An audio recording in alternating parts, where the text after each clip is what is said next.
Alright, so I don't know. Dang it. I split it again. Another day passes. It's time for the club meeting already. Got a little more comfortable here over the past couple days. Entering the club room, the usual scene greets me. Hi, Twilight. Yo, Sayori. Looks like you're in a good mood today. I'm still not used to being in the club, that's all. I see. That's a pretty simple thing to get in a good mood. I guess that's always the simple things with you anyway. Speaking of which, I'm kinda hungry. Will you come with me to buy a snack? No thanks. That's not like you at all. I have my reasons. Why don't we take a look at your purse, Sayori? Why that all of a sudden? No reason, really. Just wanted to look at it. Sayori nervously retrieves her coin purse. She fumbles with the latch and gets it open. Then she turns it upside down and lets the contents fall onto the desk.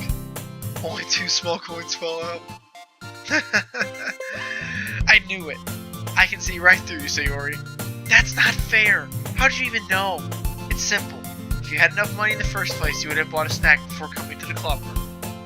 So either you're not hungry and you want an excuse to take a walk, or you planned on conveniently forget that you spent all your money, so that way I would lend you some.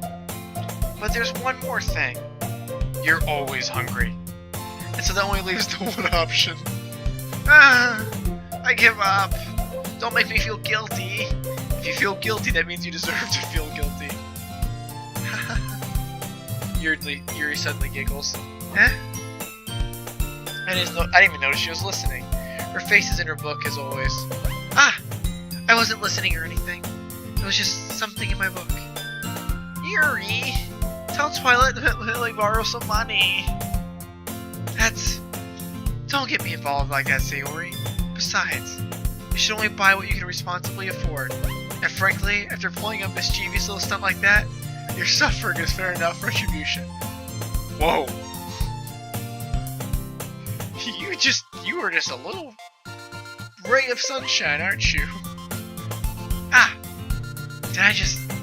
didn't mean like that. I got too absorbed in my book. I really like when you speak your mind, Yuri. It doesn't happen much, but it's a fun side of you. There's no way you could think that.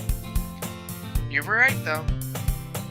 I did something bad, and now I've got to accept the revolution. Retribution. That. Still, coming from you, Sayori, I guess there's still a little depth inside of all of us, isn't there? Don't let her fool you. Sayori knows exactly what she's doing. After all, she's told you guys she was bringing me to the club before she even told me. But we wouldn't have come if it weren't for the cupcakes. So if I had tricked Natsuki into making them... Come on, give me more credit than that, Sayori. Flap!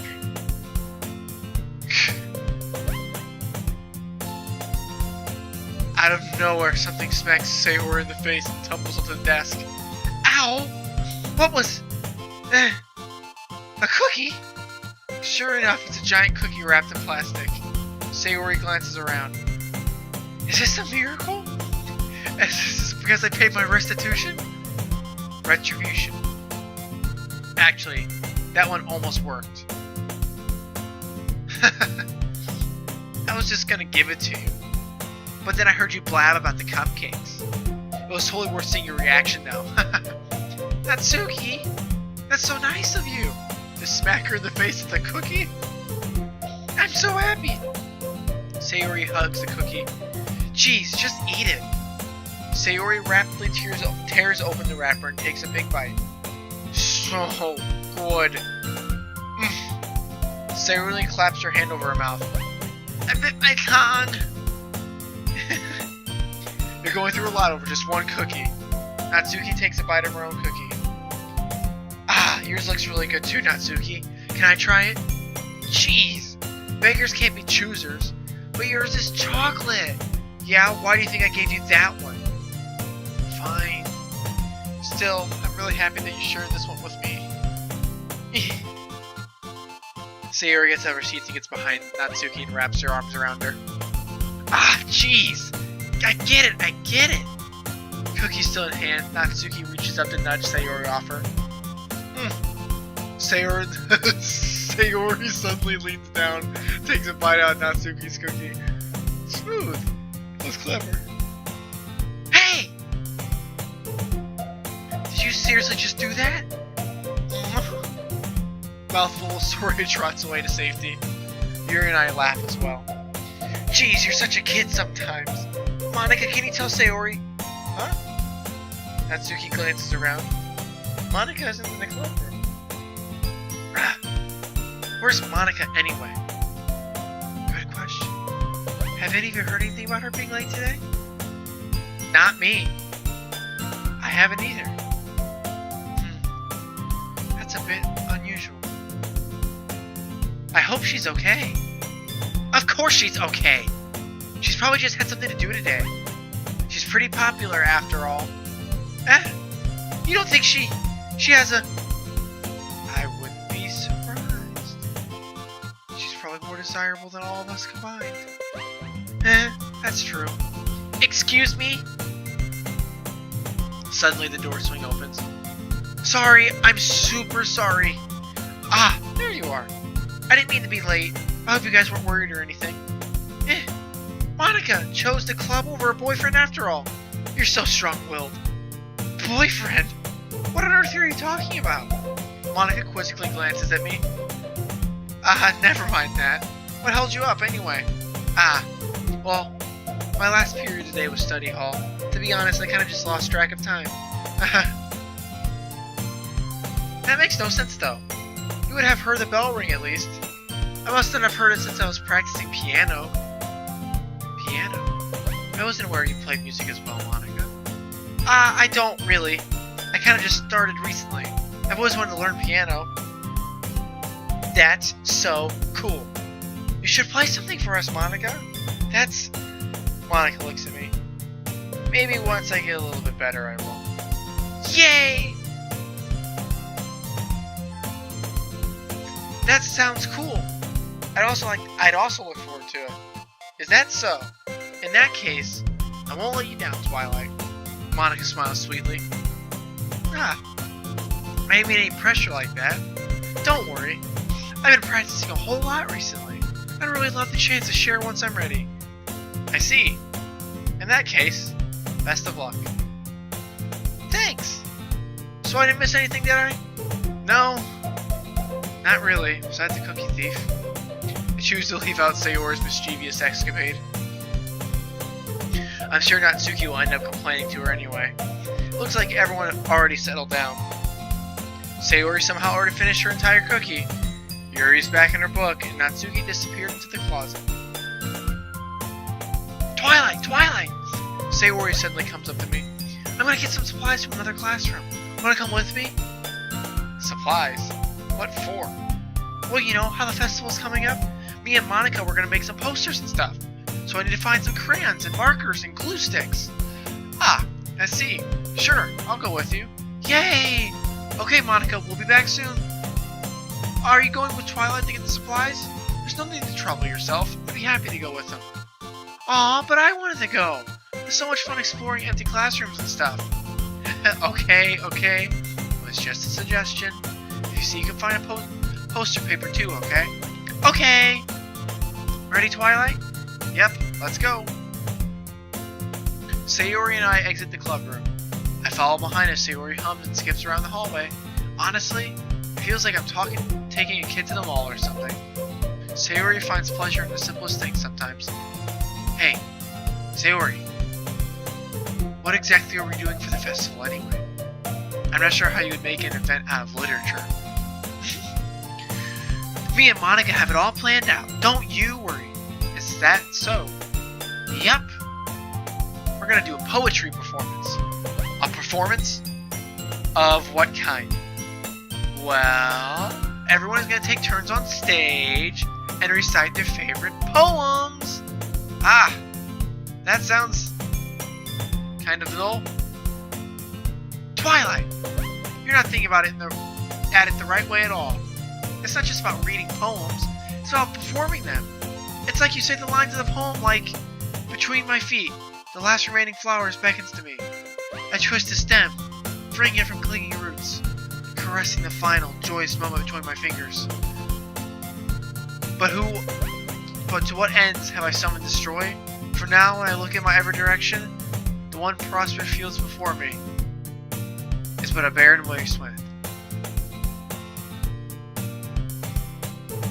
That was kind of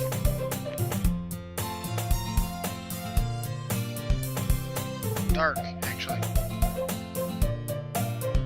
Like that! Sayori, how do I put this? I'm sure it's just me, but it's impossible for me to take you seriously when you talk like that.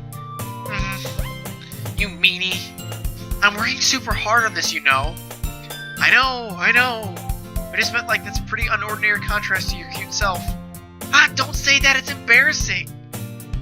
But I guess it means I'm doing a good job. Yeah, I guess so. I'm so excited. The festival's gonna be so much fun. Sayori spins herself around in the hallway again.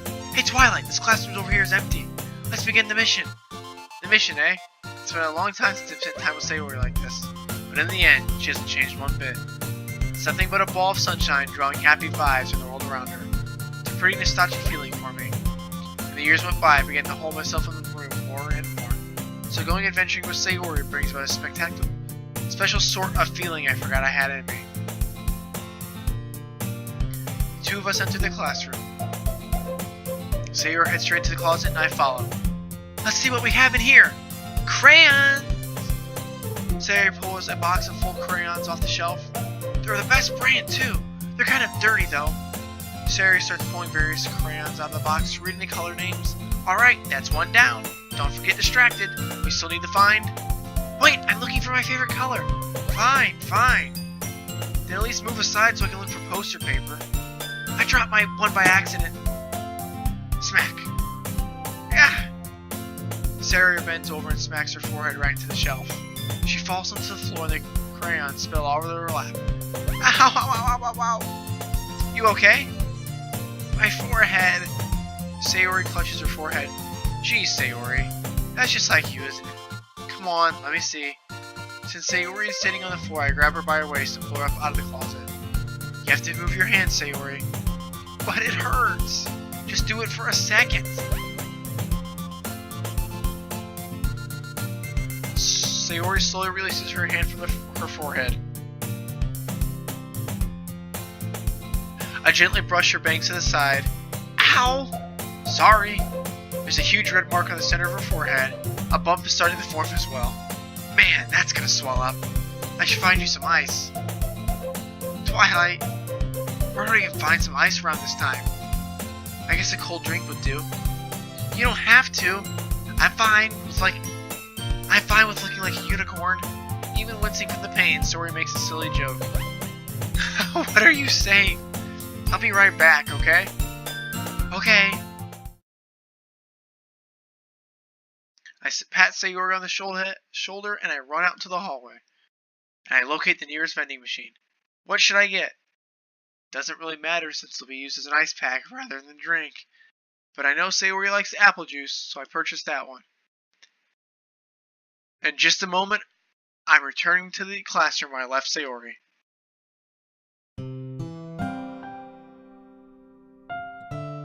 She has one palm on her forehead, and he's using the other hand to clumsily scoop crayons back into the box. At least they were in the wrong spots before I spilled them. Sayori here. I hand Sayori the bottle of apple juice.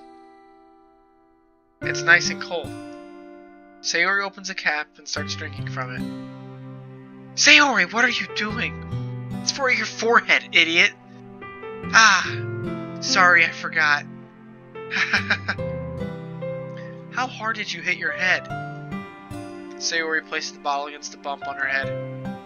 It stings. Just bear with it, it'll feel better soon.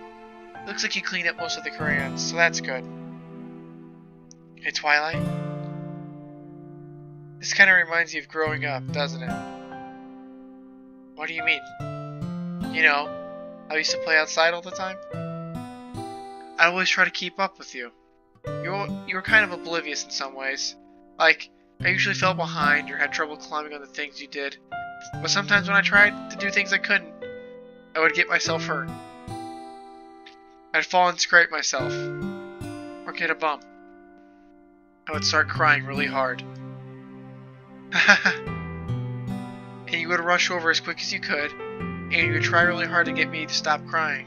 It was almost like you blamed yourself, and you were afraid of getting in trouble for something you found out. If someone found out. Even though it really wasn't your fault at all, you know? Did I really do that? Yeah. Don't you remember? Come to think of it, maybe I do remember a bit. And I guess I was so focused on my games that I didn't pay enough attention to you. In a way, it was my fault. Kind of like this time, too. If it wasn't for me rushing out of the closet, you probably wouldn't have hit your head. Twilight.